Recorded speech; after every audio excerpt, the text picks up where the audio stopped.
Assalamualaikum, salam sejahtera diucapkan buat semua yang menonton kami di Malaysia hari ini. Kepada yang bercuti hari ini, selamat menonton kami. Mana yang belum bercuti, tunggu esok ya. Diharapkan semua anda sihat walafiat. Dan kita bersiaran di MHI 3 November 2023. Naz Rahman dan juga Faria Aun bersama-sama anda, menemani anda. Saya mulakan hari saya dengan roti canai. Awak mulakan hari awak dengan apa? Saya minum kopi. Kopi ya. Ada yang kata menyegarkan. Ada yang kata mulakan hari dengan senyuman, tapi senyuman tu tetap lapar di pagi hari ya. Ya, betul. Jadi kita cuba ceriakan anda semua dengan pengisian yang menarik pada pagi ini. Antaranya soal wang, soal zakat pendapatan. Mungkin kuis sikit kepada Puan Fariha kita. Ting. Okey. Tak ramai yang kata, aku bayar zakat lah bulan Ramadan. Itu zakat fitrah dik. Ya, saya. Kita banyak zakat zakat pendapatan, zakat perniagaan, zakat pelaburan. Betul. Macam-macam zakat. Jadi kita nak buka mata kita hari ini berkenaan dengan zakat pendapatan. Gaji abang 20,000 bang. Puyo. Abang mesti bayar zakat. Berapa abang kena bayar zakat ni? Bayar zakat, tapi bukan bayar zakat di atas gaji kita secara pukal. Sebenarnya kita kena tolak kos-kos kita dan sebagainya. Dan cukai pendapatan adalah 2.5% daripada pendapatan kita. Tapi itu hanya landasannya. Apa lagi yang akan ditanya oleh Fariha kepada pakar kita selepas ini? Nanti kita kongsikan jugalah. Kalau misalnya kalian pun ada soalan, boleh titipkan di MHI, okey? Hari ini kita mulakan dulu. Kita mulakan dengan cuaca lah kita. Betul, semuanya terang benderang. Cuaca ni mempengaruhi Betul. Kalau nak senyuman di pagi hari, kalau boleh janganlah hujan gitu kan. Jadi di sini alhamdulillah senyuman di pagi hari semuanya terang benderang dari utara hingga selatan, timur hingga barat sehingga pukul 10 pagi ini. InsyaAllah senyuman di muka anda. Tapi kadang-kadang sediakan payung juga lah Betul. Kadang-kadang petang nanti alamak. Tapi saya rasa kita pun dah bijak. Tahu, kita tengok bagaimana rentetan hari demi hari. Petang mesti hujan. Betul. Jadi sediakanlah di mana anda berada. Tapi yang ini kita kena siap siaga. Terutamanya dari 16. Saya suka. Oh, awak suka ya? Sampai 35 tahun. Belia usia hingga 35 tahun. Perlu sertai PLKN. Jadi maknanya Fariha pun boleh lagi ya? Saya dah terlepas. Tempoh waktu tu. Bagi mereka 16 tahun hingga 35 tahun. Adakah anda yang bertuah terpilih untuk PLKN? Jadi kalau kat sekolah dulu, kita pilih secara rawat dari sekolah. Tapi sekarang ni bila dah bekerja dan sebagainya, macam mana pula dia proses dia? Itu satu. Jadi ramai pengguna meluahkan rasa tidak puas hati apabila mengetahui belia berusia sehingga 35 tahun perlu menyertai program latihan khidmat negara. Bukan semua, kalau tidak habis semua kem-kem kita kat sini. Jadi hanya dipilih, mereka yang dipilih ya. Dan di sini kalau kita lihat yang viral lah. Ini dia. Kita tengok respon warganet kita macam-macam lah. Idea kreativiti mereka melihat bagaimana sudut pandang. Kalaulah aku ni terpilih umur 30 tahun nak pergi PLKN. Itu dia. Ada yang kata, abang-abang yang boncek-boncek ni baguslah. Boleh trim je. Ada antara komen-komen yang kita baca kat sini pula. Ni yang saya suka. Anak-anak mami stay dengan daddy. Mami kena pergi PLKN. Inilah dia waktunya. Untuk kita berkhidmat. Jagalah anak-anak. Okey. Dibuatnya laki bini pergi PLKN, siapa nak jaga anak? Betul juga. Itu satu lagi. Di sini Nur Ashikin serabut orang dah kejar, dah ada komitmen, sibuk suruh masuk PKN pula. Itu. Jadi macam-macam. Macam-macam lah. Jadi anda juga boleh komen di laman Facebook dan juga YouTube kami. Apakah pendapat anda 16 hingga 35 tahun? Adakah wajar ataupun tidak? Ada juga yang menyebut seperti saya seorang ayah kan. Kalau anak saya 17 tahun dah masuk, lepas tu ada lelaki 35 tahun. Saya pun panik juga ni. Kenapa? Panik? Seorang perempuan Ya saya. Jangan dah main-main dengan anak dara saya. Jangan main. Tapi kita tengok bagaimana nanti penyelesaiannya. Jalan penyelesaiannya.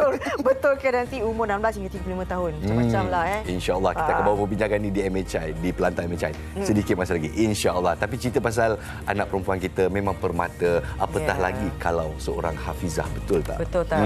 Betul. Bagi saya itu sangat betul. Jadi sebelum kita nak pergi ke topik perbincangan kita, kita nak berkenalan dulu. Ini berkenaan dengan seorang adik ni. Saya pun segan. Di usia kita yang emas ni, kita pun belum mampu lagi nak menghafaz Al-Quran. Tapi baru berusia 12 tahun, alhamdulillah, katanya dah hafaz dah semua. Betul. Jadi kita ikuti kisah adik Zinirah Abu Zar. Saksikan. Ayat 12. Ala innahum mufsiduna walakin la yash'urun. Ayat 20. يكاد البرق يخطف أبصارهم كلما أضاء لهم مشوا فيه وإذا أظلم عليهم قاموا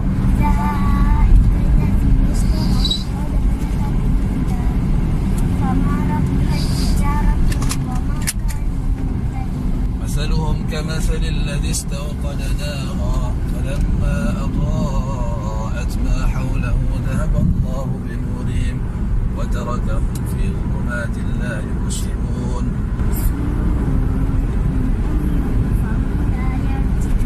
أو كصيب من السماء فيه ظلمات ورعد وبرق يجعلون أصابعهم في آذانهم من الصواعق حذر الموت والله محيط بالكافرين يكاد البرق يخطف أبصارهم أولئك كتب في قلوبهم الإيمان وأيدهم بروح منه ويدخلهم جنات تجري من تحتها الأنهار خالدين فيها رضي الله عنهم ورضوا عنه أولئك حزب الله ألا إن حزب الله هم المفلحون. Ai, sejuknya hati kan. Oh, sejuk perut mak yang mengandung, sejuk hati ayah yang sedang mentelaah atau cuba mengajar anak-anak di rumah. Jadi di sini kita lihat itulah dia adik Zinirah Abuzar pada waktu tu umurnya 4 hingga 5 tahun sahaja. Itulah dia taktik. Di mana saja kita buat hafazan dan adik Zinirah berjaya mendapat tempat yang kedua di Majlis Tilawah dan Hafazan Al-Quran peringkat negeri wilayah persekutuan dan pertama kali memasuki pertandingan mendapat tempat yang kedua pada umur 12 tahun. Kalau tadi tengok comel lagi kan? Ini lagi comel ni. Dah umur 12 tahun dah. Kita terus berkenalan dengan adik Zinirah, Zinirah Abuzar. Assalamualaikum Ustazah. Cik, Ustazah terus jadinya. Kita panggil Ustazah. Dan bersama bapa Abuzar Mamat. Assalamualaikum. Salam. Ustaz. Alhamdulillah. Jadi Ustaz yang juga merupakan mudir tahfiz Darul Hafizin Al-Furqan di Gombak salah saya ya. Jadi ada pedigree di sanalah dikatakan. Jadi macam mana perasaan seorang ayah apabila melihat anak bertanding pada umur 12 tahun dan berjaya mendapat tempat kedua? Okey, bismillahirrahmanirrahim. Assalamualaikum warahmatullahi wabarakatuh. Alhamdulillah wassalatu wassalamu ala Rasulillah wa ala alihi washabihi wa mawala. Allahumma salli ala sayyidina Muhammad wa ala alihi washabihi wa barik wasallim amma ba'd. Terima kasih kepada TV3, terima kasih kepada MHI kerana sudi menjemput saya dan anak saya Zinirah untuk program Zinirah Hafizah Muda.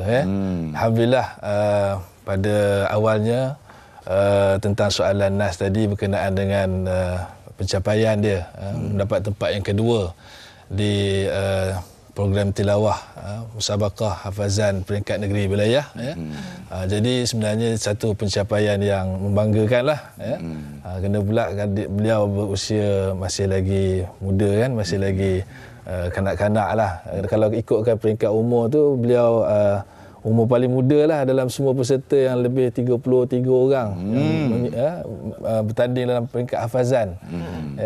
Jadi pendedahan awal yang saya berikan dengan isteri saya, Ustazah Siti Syahidah, ialah dengan daripada usia kecil lagi lah kami dah bagi didikan tarbiyah Quran kepada anak-anak. Dia mula daripada kakak dia Sumayyah.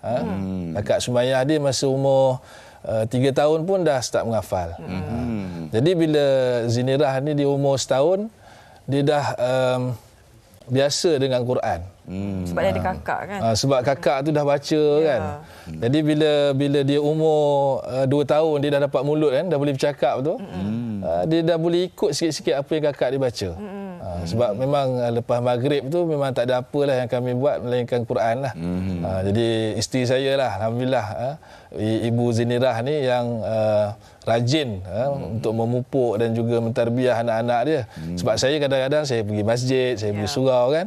Jadi banyak masa tu isteri saya lah yang banyak beri didikan dan menjaga hafazan Zinirah. Jadi Alhamdulillah daripada usia kecil lagi kami dah bina suasana tu di rumah lah. Okey. Rahsia kejayaan. Itu rahsia bapa. Bagaimana diberikan didikan yang terbaik untuk anak-anak. Kita nak dengar rahsia anak pula. Zinirah, bila kata Zinirah ada kakak, Sumaya kan. Okey, bila Zinirah pun dah ada pendedahan tu, bagaimana dalam usia muda tu kan? Zinirah sendiri nak menghafal tu susah ke senang? Mungkin boleh kongsikan apa yang Zinirah buat selain daripada mengikut didikan ayah dan juga ibu. Kalau menghafal tu, menghafal satu hari tu setengah muka, 8 baris macam tu. Setiap hari? Kena? Setiap hari. Okey. Menghafal tu macam mana? Macam mana teknik dia tu? Nak menghafal tu? Akak nak ambil tips sebenarnya. Nak ambil tips. Acik dah ambil tips. Dia kalau sebab dia sekolah Pusat Tahfiz Darul Hafizin. Jadi Pusat Tahfiz Darul Hafizin ni dia guna konsep buku gundal. Jadi dia bila baca satu ayat tu dia akan ulang 30 kali buka, 30 kali tutup. Jadi satu ayat 60 kali lah dia akan ulang. Jadi dia akan tanda dekat buku tu. So itu formula dia lah. Tapi macam Ustaz kata sebelum ni, Sumaya anak sulung pun menjalani latihan bersama dan sekarang Zinirah pula. Tapi nampaknya macam Zinirah lebih menyerlah. Adakah itu benar? Satu. Nombor dua, adakah berdasarkan bakat atau memang kena buat latihan ini berjam-jam baru saja boleh mencapai satu tahap yang tinggi? Tak, bagi saya anak saya dua-dua sama. Semua anak saya sama. Dia tak ada yang ini lebih yang kakak dia kurang, tak ada. Sebab kakak dia pun yang memberi inspirasi kepada dia. Sebab kakak dia sekarang ni dah 24 juzuk hafazan, ada di satu sekolah asrama lah.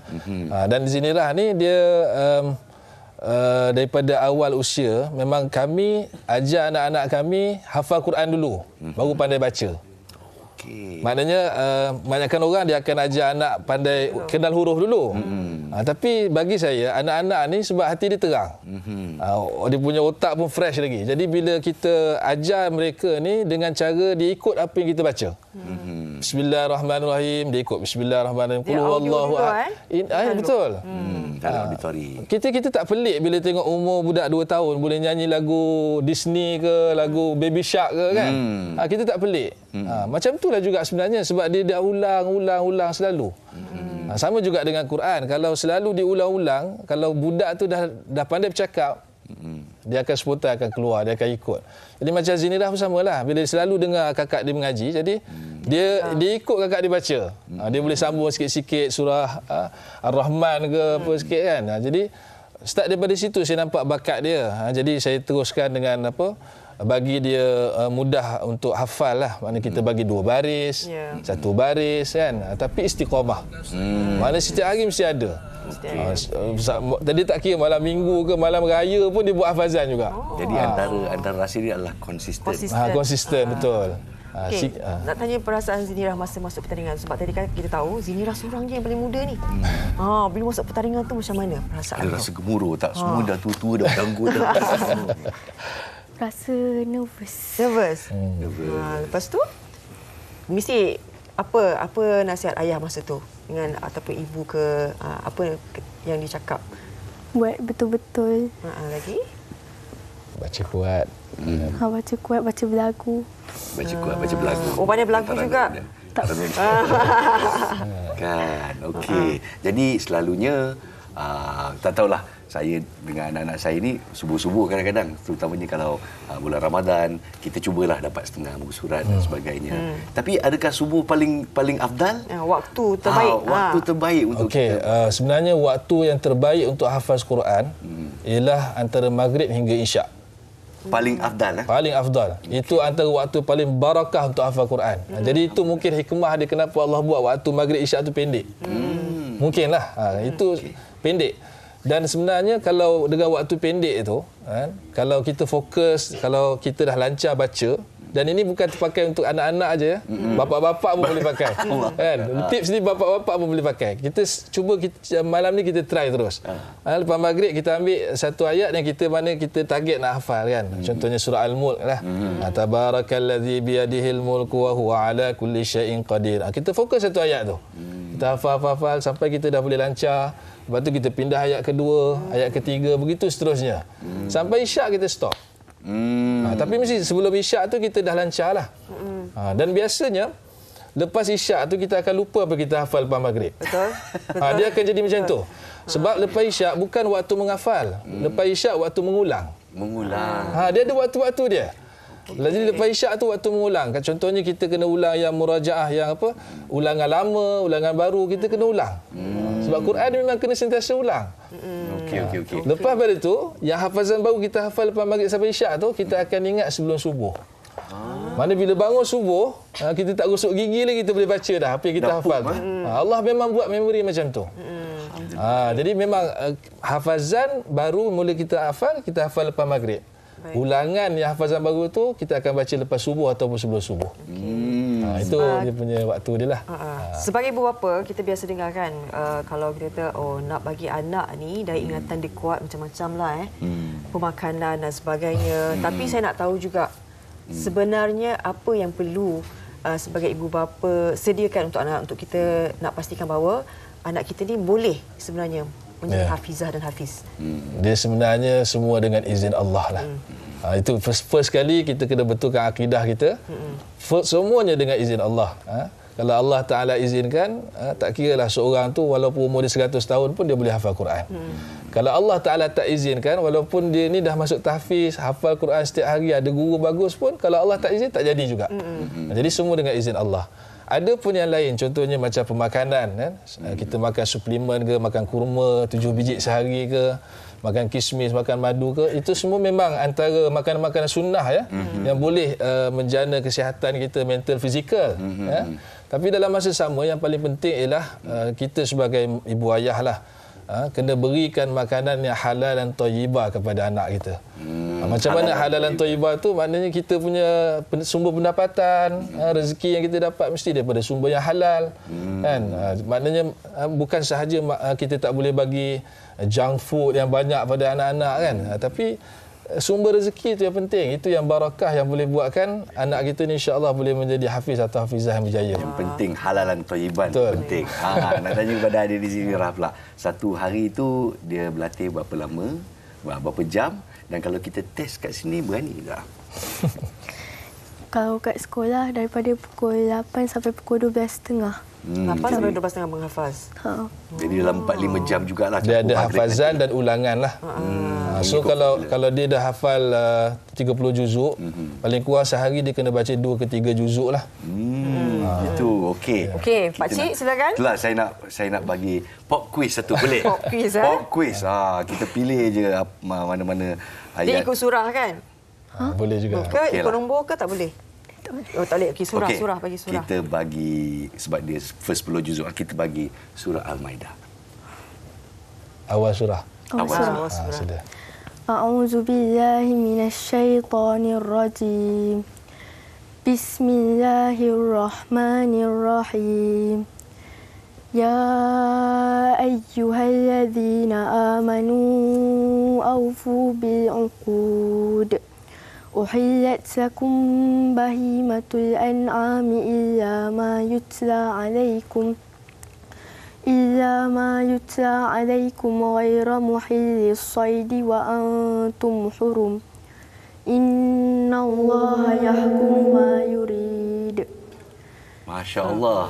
Dengan tajwid dia betul juga.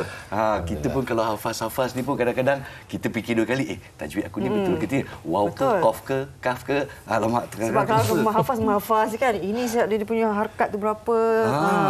Betul. Alhamdulillah. Kalau kita suruh baca lebih pula, nanti sampai ke hujung rancangan pun masih tengah membaca kan. Jadi kita nak ucapkan tahniah kepada Ustaz Abu Zah Mamat yang berjaya mendidik anak sampai ke tahap ini. Jadi apa sasaran Zinirah? Sasaran dia nanti. Ada sasaran apa? Target Zinirah ni? Nak mengulang lebih banyak lah. Nak mengulang lebih banyak lagi. Lepas ni mungkin lepas ni orang cakap Zinirah. Surah An-Nisa ayat 10. Dia terus dah. Dia InsyaAllah kan. Itulah target dia sampai ke sana insya-Allah. Apa kami cukup bangga kan. Cik Muzahar dan juga isteri yang mendidik anak dalam keadaan yang sebegini yang sempurna insya-Allah. Sama ada berapa orang anak? 5. 5. InsyaAllah 5 tu memang Amin. dalam Amin. proses menghafaz jugalah. InsyaAllah. Terima kasih Zinira. Tahniah juga tahu menang 2 kan. Terus cemerlang insya-Allah. InsyaAllah. Terima kasih. Alhamdulillah. Jadi itulah dia inspirasi yang kita bawa pada pagi ini. Dan kalau pada kita ibu bapa yang fikir macam tak mungkinlah anak aku, siapa kata tak mungkin? Mungkin tidak. Itu yang saya ajukan kepada anda semua. Baik. Kita nak berehat seketika. Sekembalinya nanti kita nak bicarakan berkenaan dengan zakat pendapatan. Ya. Okey, semuanya selepas ini di MHI.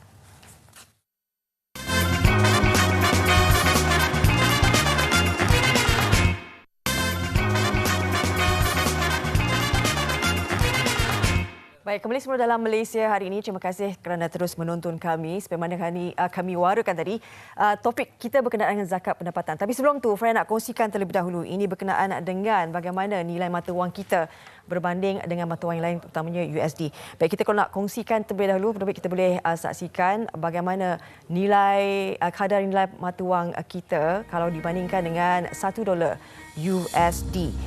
Ini yang tertera nilainya sekarang ini 4.75 $1 USD. Manakala $1 kita 3.48. Bagaimana pula dengan rupiah Indonesia 0.030. Manakala untuk baht Thai 13.20 dan yen 3.16. Baik, pastinya ramai yang kata, bagaimana nilai prestasi ringgit kita semakin menyusut. Seperti mana minggu lalu turut dikongsikan oleh Timbalan Menteri Kewangan 1 Datuk Seri Ahmad Maslan kata ada beberapa punca yang disebabkan oleh faktor luaran. Antaranya kita kena faham bahawa sekarang ini kadar dana persekutuan FFR ataupun OPR di Amerika Syarikat sendiri pun ianya akan kekal lebih tinggi dengan tempoh yang lebih lama. Itu antara faktor luaran yang menyebabkan nilai prestasi ringgit itu menurun sekarang ini. Dan juga faktor yang lain terutamanya berkenaan dengan prestasi ekonomi China yang agak lemah akibat pelonggaran dasar monetary di bank negara tersebut dan juga disebabkan oleh ketegangan geopolitik yang berlaku di Palestin dan juga Israel. Okey. Itu antara 3 faktor luaran yang mempengaruhi nilai prestasi ringgit kita menyusut berbanding dengan dolar Amerika. Baik, kita nak bercakap berkenaan dengan zakat pendapatan. Sejauh mana kalian peka dan cakna berkenaan dengan zakat pendapatan ni? Berapa peratus sebenarnya yang kita perlu bayar? Ataupun sebenarnya kalau kita punya gaji kasar ataupun gaji bersih sebenarnya yang boleh kita kira untuk kita tolak kita punya zakat pendapatan. Kita nak berbicara lebih lanjut berkenaan dengan topik ini bersama dengan Dr. Nurul Ilyana Muhammad Adnan, merupakan pensyarah Fakulti Pengajian Islam UKM. Kita berjumpa atau bertemu secara maya. Assalamualaikum, Doktor. Waalaikumsalam warahmatullahi wabarakatuh. Terima kasih Doktor bersama dengan kami ya. Walaupun kita secara maya tapi saya pasti banyak sekali yang kita ingin kongsikan berkaitan dengan zakat pendapatan ni. Baik, Doktor, mungkin permulaannya Doktor boleh kongsikan apa sebenarnya zakat pendapatan ni? Okey, terima kasih kepada MHI mula sekali kerana sudi menjemput saya. Okey, apa yang dikatakan dengan zakat pendapatan ni? Zakat pendapatan ni sebenarnya adalah dalam konteks gaji ataupun upah yang tergolong dalam zakat mal al-mustafad. Mal al-mustafad ni adalah sesuatu yang diperolehi oleh seseorang dan memilikinya dengan pemilikan yang baru ketika haul melalui jalan yang diakui oleh syarak. Maksudnya pendapatan dia tu pendapatan yang halal lah bagi orang Islam. Okay, itu menurut Al-Idrus. Menurut Hussein Syahtah pula, zakat pendapatan ini ataupun zakat mal mustafad ni diklasifikasikan daripada hasil usaha perdagangan atau ternakan yang dilakukan secara individu ataupun secara bersyarikat, pendapatan melalui ganjaran ataupun upah daripada sesuatu pekerjaan atau perkhidmatan, pendapatan yang berasas kepada kerja bermajikan semata-mata, dan pendapatan berasaskan sesuatu keadaan seperti kematian. Kalau kematian kita dapat faraid tu kan. Betul. Okey, perkahwinan, harta hasil daripada perkahwinan ada harta sepenjarian apa semua tu. Okey, tamat tempoh perkhidmatan kita dapat hadiah daripada perkhidmatan kita. Dan pendapatan ni contoh yang saya bagi tadi lah, pusaka, subsidi apa semua ni, pendapatan pindahan dan juga daripada lain-lain lah. Yang tu sebagai definisi, kita kata definisi lah bagi zakat pendapatan. Dia ada berapa jenis ke bawah zakat pendapatan, Doktor? Zakat pendapatan ni kalau dalam sekarang ni konteks gaji ataupun upah yang kita dapat hasil daripada usaha yang kita lakukan. Tak kira lah melalui kan? Sama ada pendapatan, sumber pendapatan bulanan ataupun macam kadang-kadang orang yang bekerja freelancer tu pun kena bayar juga. Ya. Okey, hukumnya apa? Sebab kata-kata saya walaupun saya duduk Kuala Lumpur, gaji saya RM5,000 tapi bila dah bayar tak cukup. Jadi bagaimana, siapa sebenarnya yang perlu membayar zakat pendapatan ni? Okey, orang yang yang patut bayar zakat pendapatan ni adalah orang yang layak.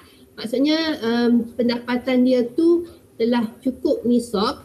Kita tengok nisab tahunan kita pada tahun ni lebih kurang dalam 3,000 kalau di wilayah, kalau di tak silap saya di Selangor 21,000.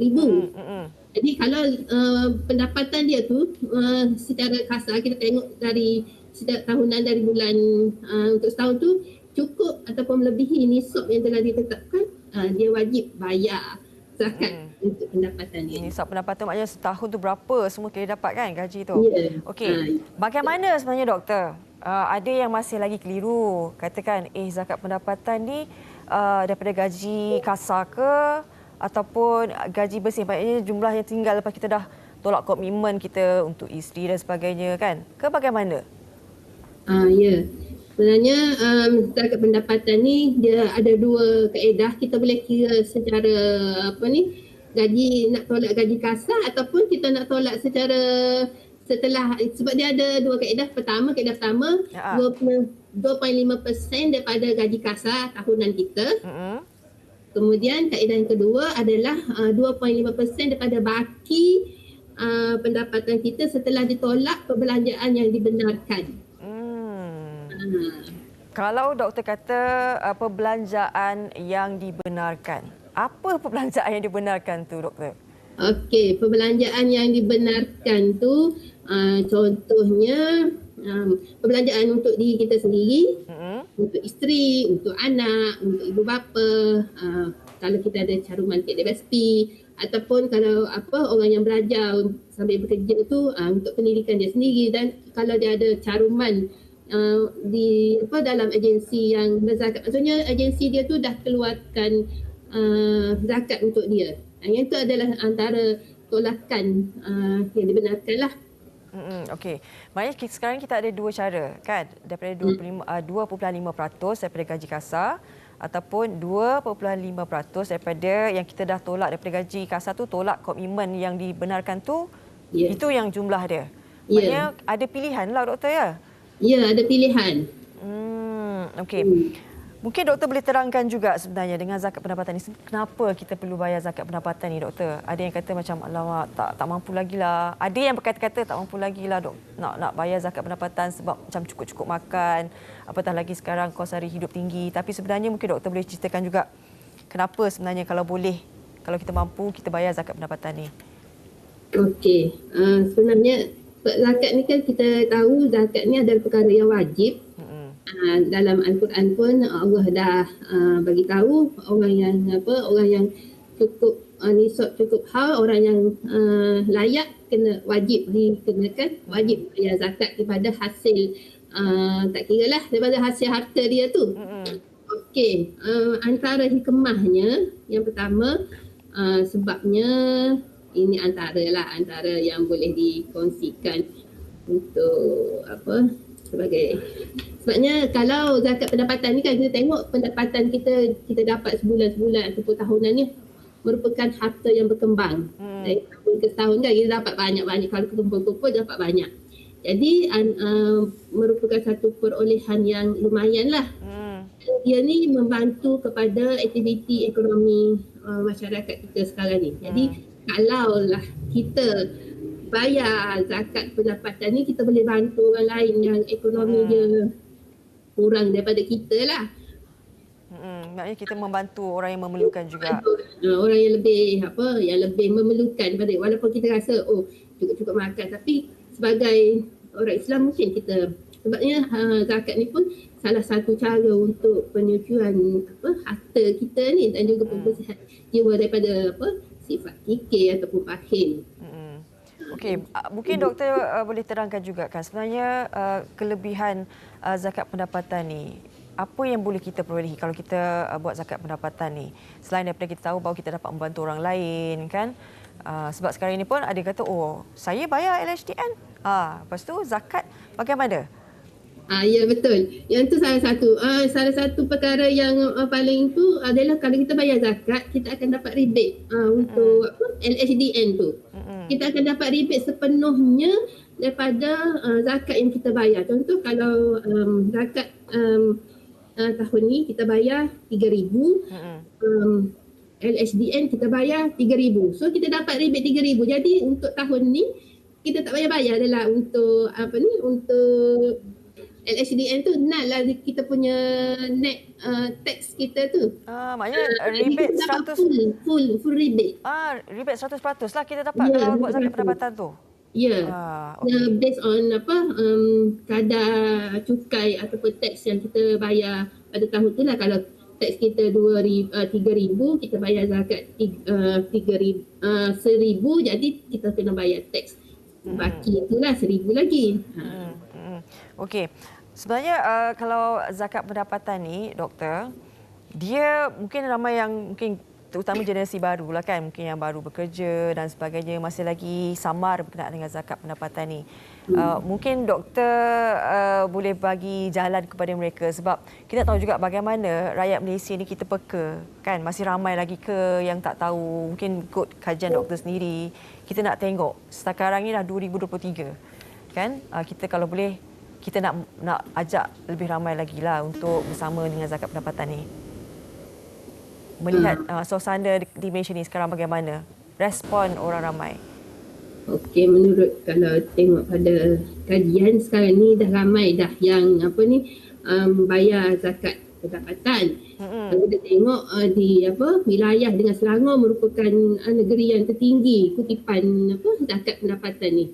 So mungkin mereka sekarang ni kita ada skim potongan gaji kan. Pusat-pusat zakat buat ada dia punya skim potongan gaji tu, jadi orang-orang yang ni pekerja-pekerja ataupun staf-staf di agensi tu boleh buat potongan gaji lah untuk dia punya zakat pendapatan tu. Dan saya rasa sekarang ni pun banyak kemudahan yang lain kan dalam talian.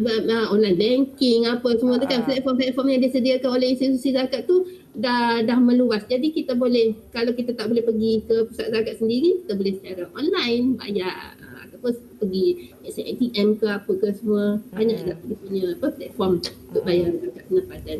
Tak apa pun kita sendirilah kena tahu dan cari ilmu berkenaan dengan zakat pendapatan. Sebenarnya bukan zakat pendapatan je doktor kan, kita banyak lagi zakat perniagaan, zakat pelaburan, zakat emas dan sebagainya. Jadi mungkin kita sendiri sebagai rakyat Malaysia kena ambil tahu berkenaan dengan zakat, apa yang sebenarnya kita perlu lakukan. Baik, terima kasih banyak-banyak Dr. Nurul Iliana Muhammad Adnan, merupakan pensyarah Fakulti Pengajian Islam UKM, di atas perkongsian ini. Ingat 2.5% ya untuk zakat pendapatan, dan lihat juga bagaimana sebenarnya kriteria kalian ni.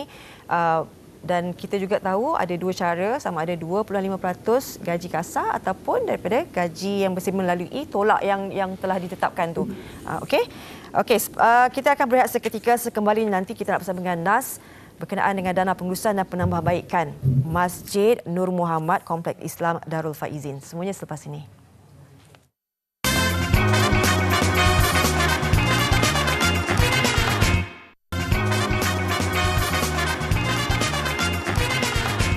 Baiklah, terima kasih kerana masih bersama kita di MHI. Dan untuk hari ini 3 November 16 Rabiul Akhir, jadi sehari Jumaat, kita selalu membawa pengisian yang insya-Allah membawa kita kepada keberkatan. Kita baru saja bercerita tentang zakat pendapatan, dan antara cara untuk kita tolak daripada zakat pendapatan juga adalah untuk kita berinfak, dan di MHI kita juga menyediakan pelantar untuk anda berbuat demikian. Insya-Allah kita pagi ini bersama dengan Ustaz Jafri Abu Bakar Mahmudi untuk bercerita tentang dana pengurusan dan penambahbaikan Masjid Nur Muhammad di Kompleks Islam Darul Faizin di Kedah. Assalamualaikum Ustaz.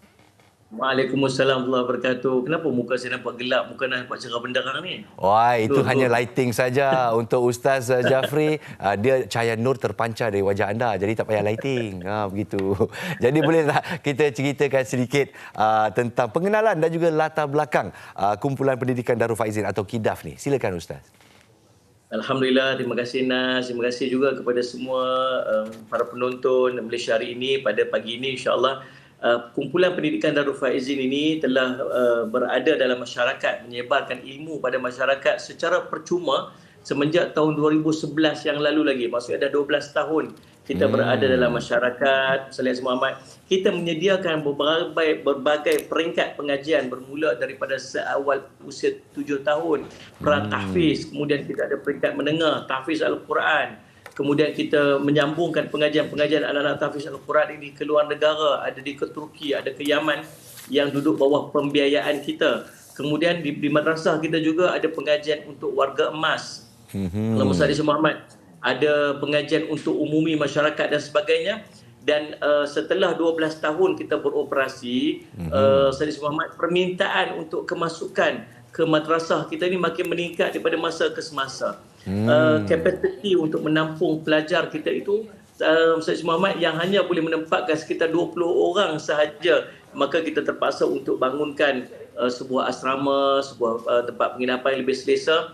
Kemudian warga emas pun demikian. Permohonan untuk masuk begitu ramai, masya-Allah. Jadi kita terpaksa untuk menambah bangunan warga emas, dan masjid yang kita telah menggunakan semenjak daripada tahun 2015 ini dah mula usang, dan kena cat baru, nak kena buat extension untuk sebab masjid kita masjid yang kita bangunkan di dalam Kompleks Islam Darul Faizin ini, dia bukan tempat solat sahaja. Sebab dalam masjid ini dia ada ruang untuk kelas tahfiz juga dalam masjid, ruang untuk kelas pra-tahfiz juga di bahagian sisi masjid. Di belakang sana tempat pengajian untuk warga emas. Dan masjid kita beroperasi daripada pukul 4.30 pagi setiap hari sampai ke 11 malam setiap hari dengan penggunaan yang maksimum. Jadi subhanallah, Sayyid Muhammad, kami pada hari ini berada di MHI, Sayyid Muhammad, nak ajak semua untuk kita sama-sama sempurnakan pembinaan, pengurusan, bahkan pembiayaan pelajar untuk Masjid Nur Muhammad ini dan semua keperluan-keperluan madrasah kita, Salih Ahmad, yang keseluruhannya Nas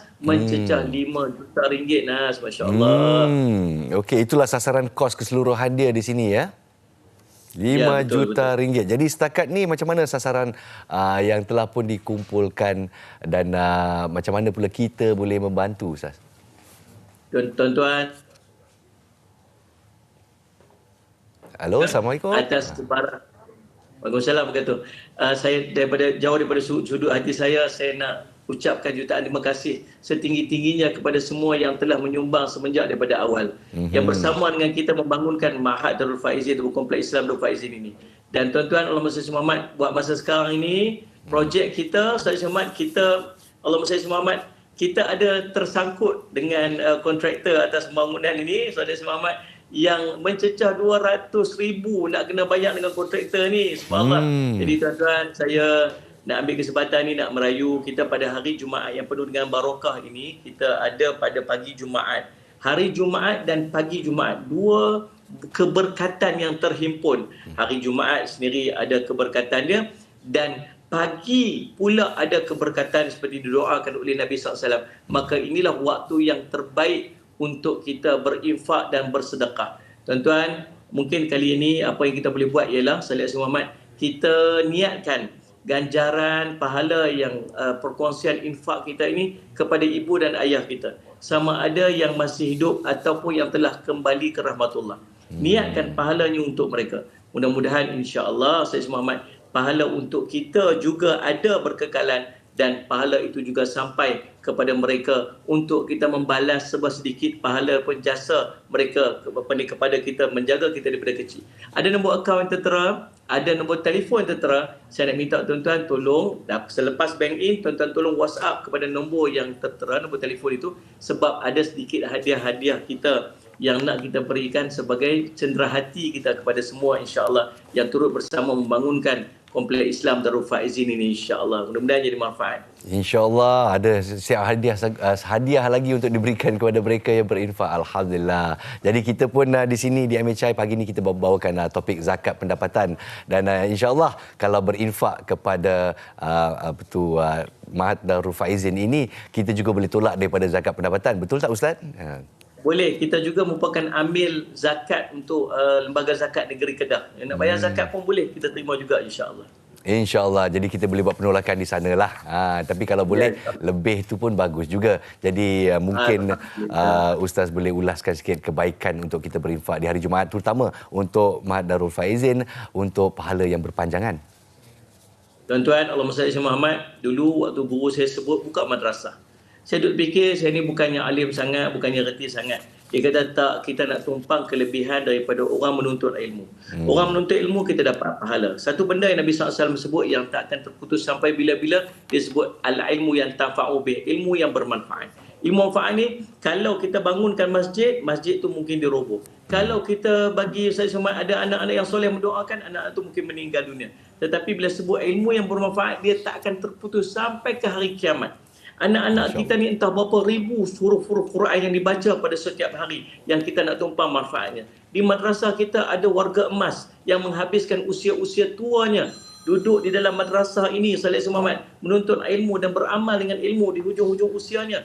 Itu setiap daripada amal yang mereka dapat, yang mereka buat itu, kita akan tumpang pahalanya. Dan berbagai lagi kebaikan-kebaikan yang kita boleh dapat dengan kita sama-sama membangunkan madrasah. Sebab madrasah bukan hanya satu madrasah. Di dalamnya ada masjid. Baik. Dalam masjid tersebut pula dia ada berbagai aktiviti-aktiviti keagamaan yang kita lakukan yang kita nak tumpang pahalanya. Mudah-mudahan terima kasih. Pahala akan sampai kepada kita, insya-Allah. Betul, kita tumpang sekaki lah orang kata, kata orang Melayu kita. Sekali lagi, setinggi-tinggi terima kasih kepada Ustaz Jafri Abu Bakar Mahmudi, pengasas Kompleks Islam Darul Faizin. Semoga sampai sasaran kita gambling tenaga bersama-sama, insya-Allah. Baiklah, selamat pagi dengan cahaya nur yang terpancar dari muka Ustaz. Assalamualaikum. Waalaikumsalam. Baiklah, kita berehat seketika di MHI dan kita kupaskan lagi bagaimana anda boleh membantu komuniti setempat kembali selepas ini.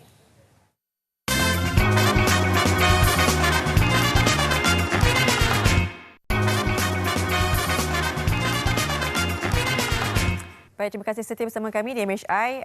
Kita nak mulakan berkenaan dengan tadi. Ingat tak Nas cakap berkenaan bagaimana hari Jumaat ini penuh keberkahan, kita cakap pasal zakat pendapatan. Kita masih lagi bicara bagaimana sebenarnya kita nak rezeki yang berkat ni. Okey, kita perkenalkan dulu Ustazah Nur Hidayah Muhammad Kamil, pendakwah Habibah. Assalamualaikum Ustazah.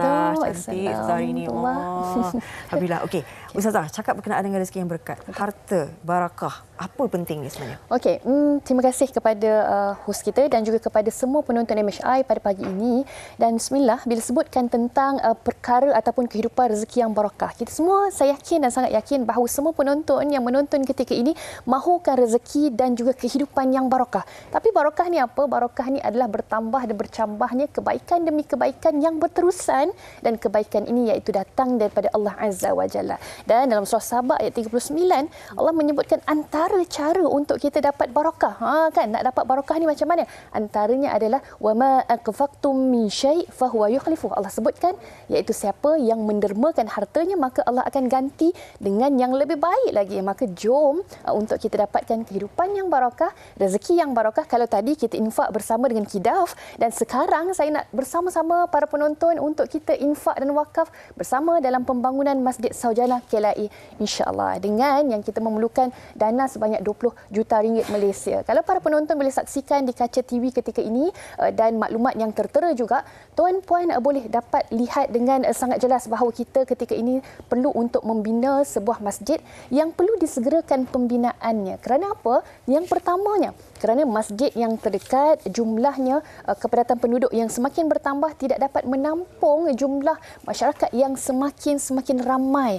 Maka insya-Allah masjid yang bakal dibina ini akan dapat mampu menampung sehingga jumlah 4,000 orang jemaah dalam satu-satu masa. Dan kenapa lagi para penonton perlu untuk menyumbang kepada dana pembangunan masjid ini?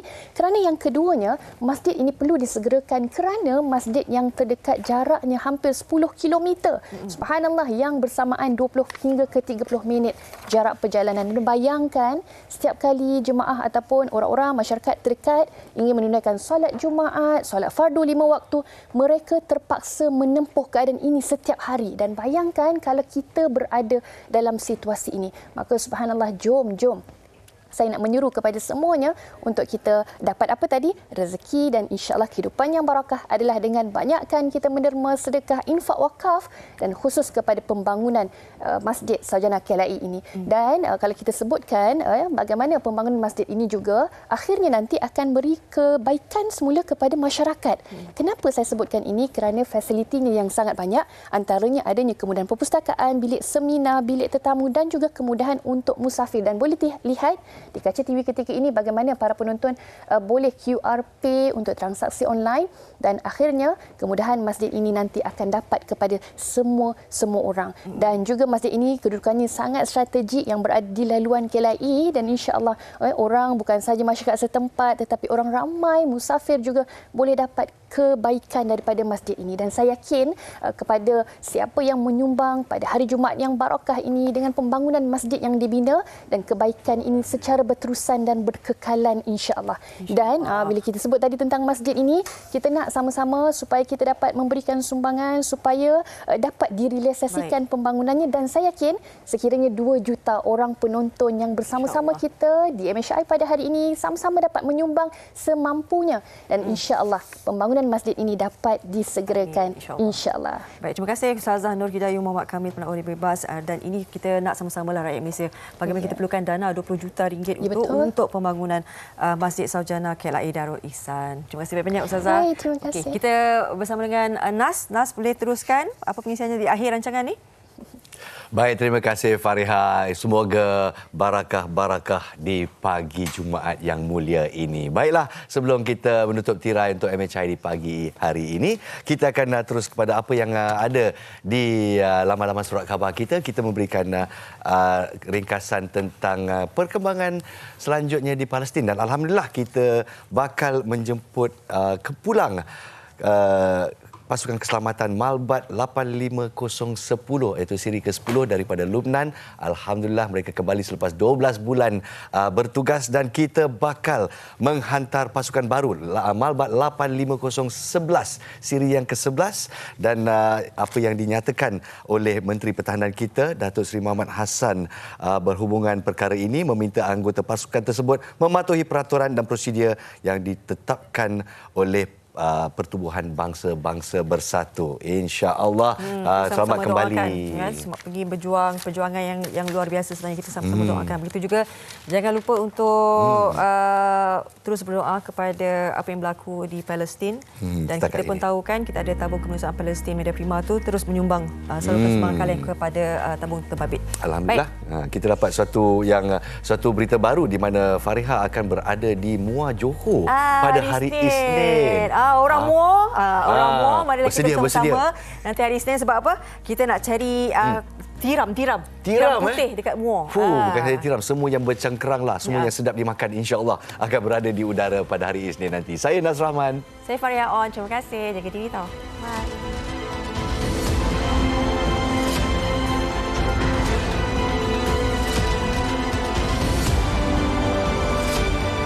I just want to be a doctor or anything to help my people, my friends.